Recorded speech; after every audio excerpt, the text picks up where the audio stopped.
Collapse never ends power. It merely strips away the illusions that once softened its edges. What you are facing now is not the death of a system, but its rebirth in a far more predatory form, one that feeds on dependency, tracks compliance through scarcity, and identifies threats by measuring who can still think, move, and survive without permission. Most people fall not because the world becomes hostile, but because they no longer possess the means to operate outside the grid of control that quietly reactivates after every catastrophe. Power structures do not need armies to dominate. They need you tied to their power lines, their medicine, their signals, their food chain. Dependency is the leash. Predictability is the cage. The elites understood this long before the fall. Their continuity programs were never designed to preserve society. They were engineered to preserve authority. Hidden beneath layers of classification were technologies that could shatter every mechanism of population control. Technologies capable of producing energy without trace, communicating without detection, healing without institutions, moving without surveillance, crafting resources without supply chains, and thinking without leaving cognitive fingerprints. Tools so liberating that their existence threatened the entire architecture of obedience. Now, the collapse has cracked open the vault. What was once forbidden is no longer unreachable. If you access even a fraction of these blacklisted systems, you stop being a civilian in their eyes. You become ungovernable, a factor that cannot be tracked, predicted, or subdued. The zero-signal energy core is the first fracture point in any control system because every form of governance, digital, economic, and territorial, relies on its ability to monitor the flow of electricity. The moment you generate power without broadcasting a signature, you sever your last tether to the grid. The core is a compact thermoelectric engine built on a graphene lattice array capable of amplifying ambient thermal gradients far beyond normal Peltier behavior. Instead of requiring a deliberate heat source, it harvests micro-temperature fluctuations already present in soil, air pockets, surface stone, or even the human body. This allows it to run indefinitely, silent and cold, with no electromagnetic leakage for reconnaissance drones or spectrum analyzers to detect. To the untrained eye, it resembles a block of matte composite, fist-sized, with a copper-like interface on one side. Inside is a tri-layer lattice, graphene for conduction, nanoceramic for insulation, and a rare earth junction that converts thermal drift into stable current. The output is modest, between 60 and 180 watts depending on environment, but in a post-collapse world, that is civilization in miniature. It can power radios, filtration rigs, encoded mesh nodes, exosuit actuators, low-heat cookers, and emergency medical systems. More critically, it does so without leaving a power footprint. No surge, no pulse, no EM echo. To surveillance infrastructure, it is indistinguishable from dead stone. This is the single reason elites buried its existence. A population with independent, untraceable energy cannot be monitored. They cannot be starved through blackout protocols. They cannot be coerced into relocation, ration lines, or compliant zones. When every watt is counted, controlled, and taxed, a silent watt is rebellion. Field implementation requires discipline. The core must be insulated from reflective metal surfaces, which can produce micro-resonance detectable by high-gain sensors. It performs best when nested in soil or dense wood to damp harmonics. Running multiple cores in parallel increases output but risks heat clustering, which can be spotted by aerial thermal scans. Spacing them at least 5 meters apart solves this. The device should never be used near abandoned infrastructure still broadcasting telemetry, as any unexpected null zone in power consumption can raise suspicion. Used correctly, the zero-signal energy core is not a tool. It is a declaration. The moment your power no longer comes from them, your autonomy no longer belongs to them. It is the first step in severing your dependency and erasing your presence from their map. Shadow mesh quantum nodes solve the second pillar of control, the monopoly on communication. Every authority that survives collapse, military remnants, fortified enclaves, technocratic councils, depends on its ability to hear you, even when you think you're silent. Ordinary radios betray you with carrier waves. Digital devices betray you with metadata. Even primitive analog sets produce patterns that AI can triangulate. The grid may have fallen, but the ears of the old world still crawl across the ruins. Shadow Mesh was engineered to defeat that entire architecture. Each node is a palm-sized transceiver built around a burst packet emitter, capable of firing ultra-short transmissions that last between 4 and 7 milliseconds. The packets are scrambled inside a quantum noise envelope, a chaotic interference field indistinguishable from natural cosmic hiss. To any spectrum analyzer, it looks like random static. To a signal intelligence drone, it does not exist.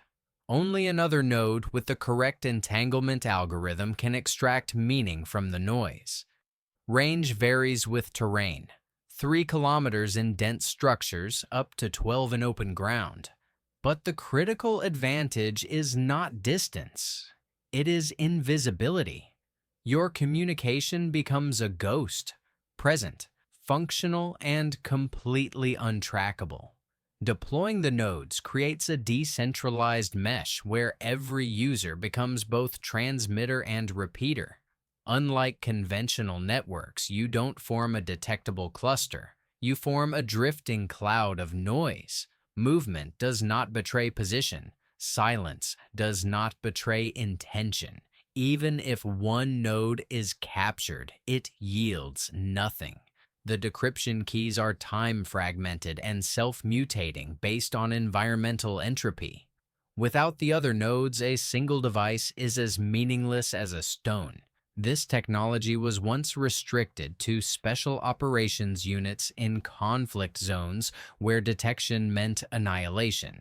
Its potential for civilian autonomy was considered catastrophic by strategists. A population capable of speaking without being heard by its overseers is a population that can organize, resist, and maneuver.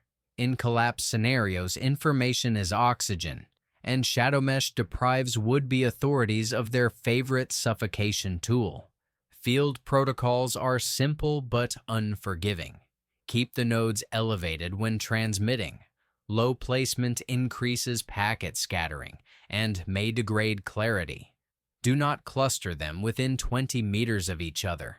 Overlapping envelopes can create signature anomalies detectable by advanced sensors. Rotate the activation sequence every 72 hours to prevent algorithm stagnation. Never pair the node with a device connected to legacy infrastructure. That reintroduces metadata and defeats the entire purpose. When you speak through Shadow Mesh, you are no longer a targetable signal. You become an absence, an intelligence moving through the ruins without a voice print, without a footprint, without a trail. In a world rebuilt on surveillance, absence is power. ARGEN nanotech dismantles the third mechanism of control, medical dependence.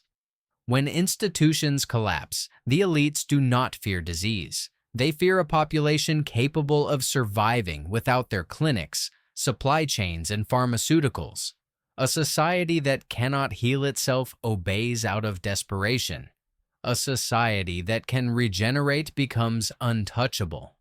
ARGEN, Autonomous Regeneration and Genetic Enhancement Nanites, was never designed for public release. Born from early astronautic research, refined inside classified bioshield programs, it was intended only for personnel whose survival was considered strategically essential. The premise is simple. Microscopic machines programmed to repair the human body from the inside out.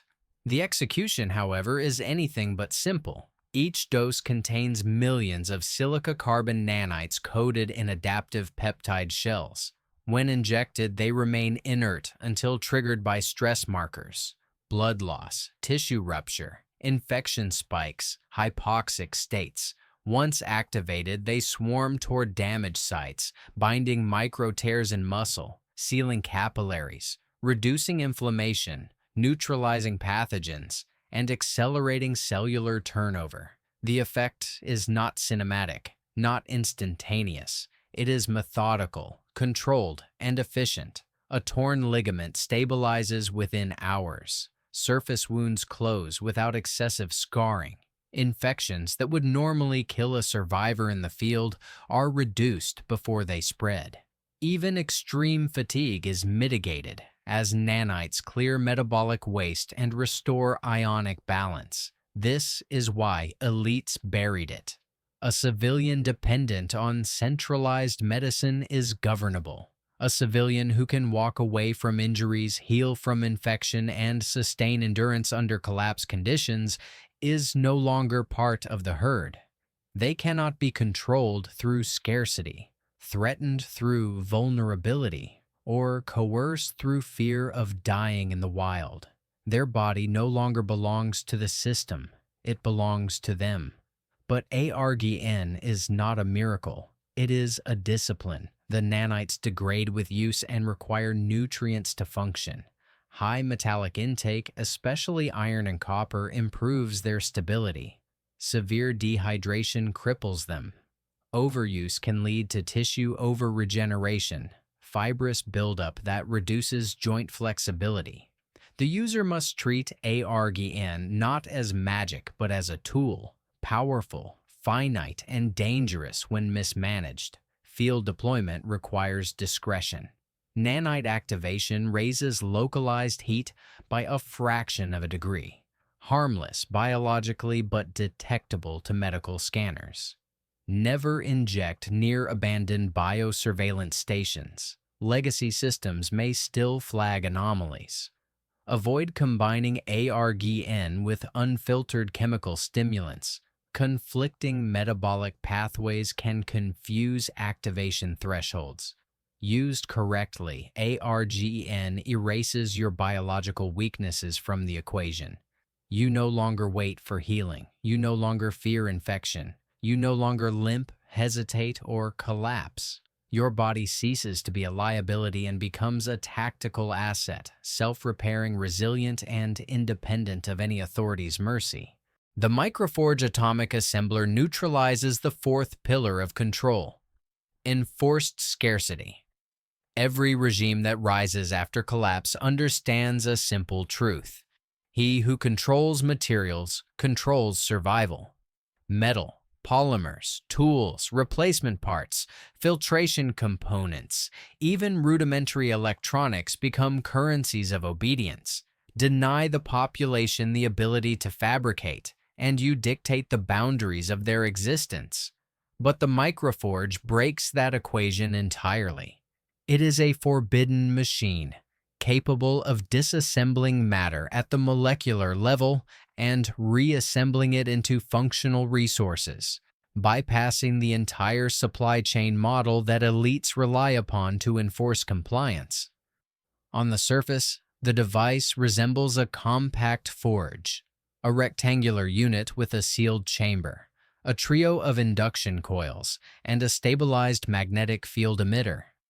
Inside, however, it performs a sequence that should not be possible outside high-end research labs. When fed raw material, scrap metal, shattered glass, broken ceramic, carbon dust, plastic fragments, the chamber superheats it to a semi-stable plasma state. Instead of relying on brute force melting, The microforge uses targeted frequency pulses to shatter molecular bonds cleanly, reducing the input to a programmable atomic slurry. The machine's internal template library then dictates how those atoms realign. Output emerges not as crude lumps, but as precision components: carbon edge cutting tools, water purification membranes, ceramic armor plates, conductive coils, polymer joints, and even basic sensor housings. What makes this catastrophic for authoritarian power is not merely its versatility, but its independence from industry. No refineries, no factories, no centralized production networks. A single operator with a microforge can convert urban debris into tactical assets. Old pipes become knife-grade carbon. Smartphone housings become composite armor. Vehicle scrap becomes brackets, gears, and structural plates. Even environmental waste, burnt plastic, shattered asphalt, rust flakes, can be reconstructed into usable infrastructure. This is why the microforge was concealed. Scarcity is the leash that keeps populations inert. Productivity controlled by the state ensures loyalty. When fabrication becomes decentralized, the entire hierarchy collapses. A community with one microforge does not beg for aid, trade under duress, or accept imposed order. They build, they fortify, they resist. Field usage requires precision. Excess organic contamination can destabilize the atomic slurry, producing brittle or incomplete outputs. Magnetic storms disrupt internal alignment patterns. Deploy only in shielded environments. Overuse generates detectable heat signatures. Shield the unit in stone or deep earth to remain invisible to thermal drones. Templates must be periodically recalibrated. Drifting patterns result in structural flaws invisible to the eye but catastrophic under stress. Handled correctly, the microforge turns ruins into resources. It is the antithesis of dependency, the death of controlled scarcity, and the birth of material autonomy. In collapse, that is not merely an advantage, it is liberation. Ghost Step Mobility Rig eliminates the fifth architecture of control: movement surveillance. After collapse, power does not reside in walls or weapons. It resides in the ability to track motion. Drones trace heat signatures. Ground sensors register vibration patterns. Abandoned smart city grids still run passive monitoring protocols. Even low-tier militias rely on infrared sweeps and acoustic triangulation to identify movement through dead zones. Anyone who travels normally becomes visible, predictable, and targetable. The Ghost Step rig was engineered to break that visibility. It does not make you faster, it makes you absent. The rig is a passive, exoskeletal frame composed of tension-loaded carbon springs, vapor diffusion panels, and micro-baffle joints. Instead of using powered actuators, it harvests energy from the user's own steps, redistributing force to create motion that leaves almost no detectable footprint. The carbon springs absorb downward impact, converting it into horizontal glide, reducing ground vibration to near zero. Acoustic baffling at each joint prevents metallic ticks or fabric rustle. Even the frame's geometry matters. Angled composite plates scatter mechanical waves, rendering your stride nearly silent to long-range sensors. Thermal invisibility is achieved through the rig's second system, a heat diffusion cloak woven from aerogel fibers and microconductive mesh. It redirects body heat across a wider area, lowering thermal concentration by as much as 80%. To drone scanning for human-shaped infrared signatures, you no longer resemble a biological target. You resemble environmental noise, a patch of warm stone, a sunlit bush, a stray exhaust plume. This diffusion effect is why the rig was buried by defense agencies. A soldier who cannot be tracked is uncontrollable. A civilian who cannot be tracked is unacceptable. In practice, Ghost Step alters the physics of your movement. You stop producing the rhythmic cadence algorithms used to identify gait. Your step pattern becomes irregular, scattered, statistically meaningless. Motion recognition AI, once capable of identifying individuals by their walk alone, fails to generate a profile. The rig does not simply hide you. It corrupts the data used to find you. Field usage demands restraint. The heat diffusion cloak must never be worn over saturated fabrics. Moisture creates thermal hotspots detectable from the air. The frame should be recalibrated weekly to prevent spring fatigue, which can produce micro-vibrations at frequencies picked up by seismic sensors. Avoid hard metallic environments, shipping yards, collapsed high-rises, as reflective surfaces can amplify trace noise. Always move in fragmented paths. The rig hides your presence, not your intent. With Ghost Step equipped, movement becomes autonomy. You travel without leaving a footprint. You cross contested zones without lighting up a single sensor grid.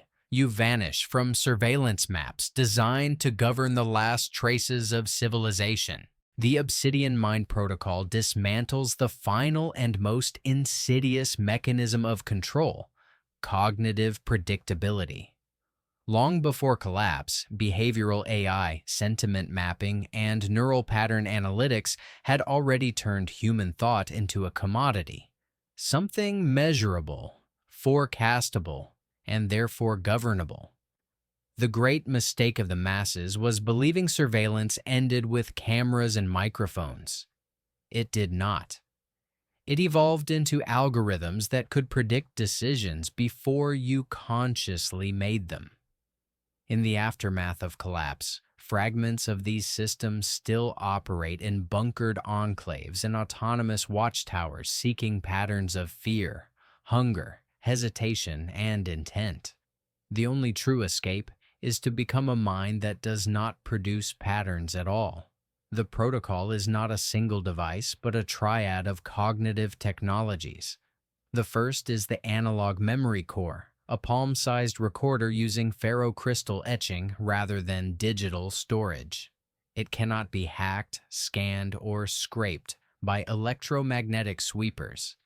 Anything you commit to this memory format exists only where you physically place it. A thought removed from the reach of predictive machines. The second component, neuroshielding patterns, is a discipline derived from early counterinterrogation research.